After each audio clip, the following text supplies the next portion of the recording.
Oh, holy night, the stars are brightly shining. It is the night of our dear Savior's birth. Long lay the world in sin and error pining, till he appeared and the soul felt its worth.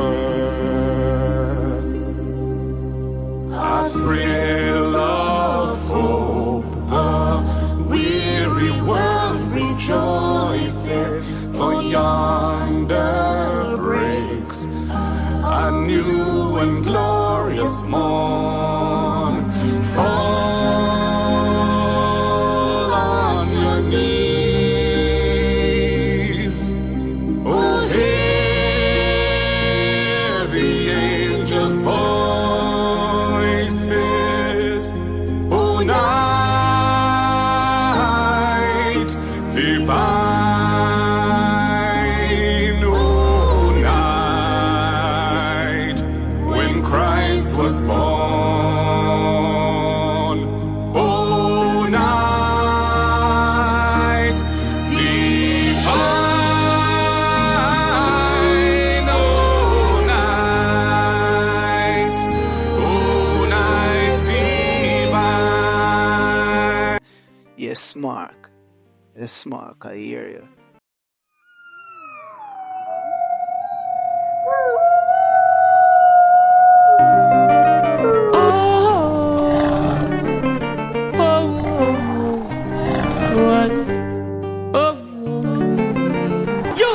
Be wise and fearless, don't be stupid and careless. No fuss and them fruitful when them beerless. No fat chat about them kind when them cheerless. Them love the crack bone and tear flesh. Politician left the youth them in a beer rest. They're not helping the people who face their stress. Them still telling lies about them trying their best. Welcome YouTube, it's A-Maverick and you tune into AM Spiritual or I'm Spiritual. Over here make you see through spiritual lenses.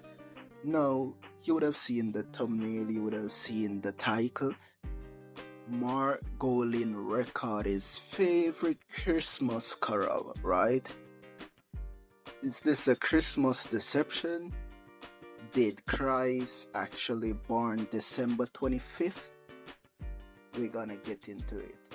Now, let me say, I know some of you all either just finished enjoying a good time and dinner with their loved ones, and I'm not trying to come between that, okay? However, I just would like to edify a bit while you have your loved ones there. So I'm just using the opportunity. Stay tuned. Now, Mark. While I appreciate your passion and talent, I'm not gonna appreciate you perpetuating this big lie. As an opposition leader, especially as an opposition leader, you are called to be a quote-unquote leader over the people, right? And we expect you to lead in honesty. Or maybe you don't know any better. If that is the case, then I'm here. Hopefully you take this or happen to see this. By the way, speaking of leader, Andrew, you don't have no talent. You don't have any talent. I'm just asking for a friend because Mark is really showing you up here. Mark is really showing you up here. Trust me. And this is very unprecedented for all I remember from a Jamaican leader, or whether it be opposition leader or prime minister. This is very unprecedented. Now, let's just get into it. Is December 25th Christ's birthday? Since they claim it is, let's use the ultimate source to see if we can confirm this. Shall we? I don't plan to give a long sermon on this or react to this very long, but just need to point out a few things here. Okay, because you would have heard the Christmas song that Mark chose as his favorite and chose to record, that Christ was born. It's somewhat kind of pretty vague, but we know it's alluding to December 25th. So just gonna use around 3 references from the Bible to prove if this is so. And if the Bible doesn't say it, I wonder why we choose December 25th. Shall we? Let's get into it.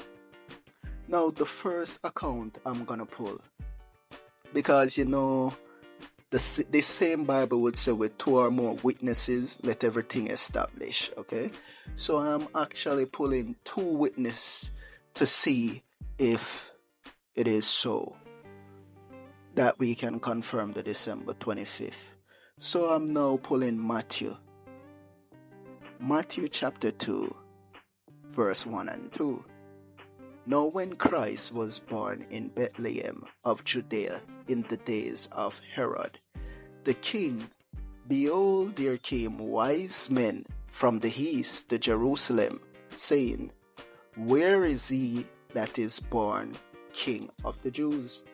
For we have seen his star in the east, and are come to worship him. Now, thus far, at no point in time here I'm seeing where the Bible confirm any date, much less to come to the conclusion of December 25th. So it doesn't give a date, it doesn't give a month, so it not even to give a season right here.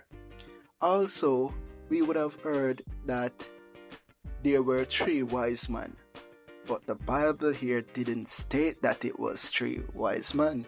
It just stated wise men.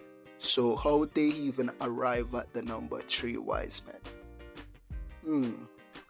But let's continue. For all my quote-unquote Christians who celebrate this date. Now I'm at Luke, right? So Luke chapter 2. This is the second witness I'm pulling. Luke chapter 2, 1 to 8. And it came to pass in those days that there went out a decree from Caesar Augustus that all the world should be taxed. And this taxing was first made when Cyrenius was governor of Syria, and all went to be taxed, everyone into his own city. And Joseph also went up from Galilee out of the city of Nazareth into Judea, unto the city of David, which is called Bethlehem, because he was of the house and lineage of David, to be taxed with Mary his espoused wife, being great with child. And so it was that while they were there, the days were accomplished that she should be delivered. And she brought forth her firstborn son, and wrapped him in swaddling clothes, and laid him in a manger, because there was no room for them in the inn. Again, no date was given. However, we're more close to a time frame that is about when probably Christ was born, because it would have stated that at the time when Caesar gave the decree that the world should be taxed, right? So all we will need to do is go back to that time where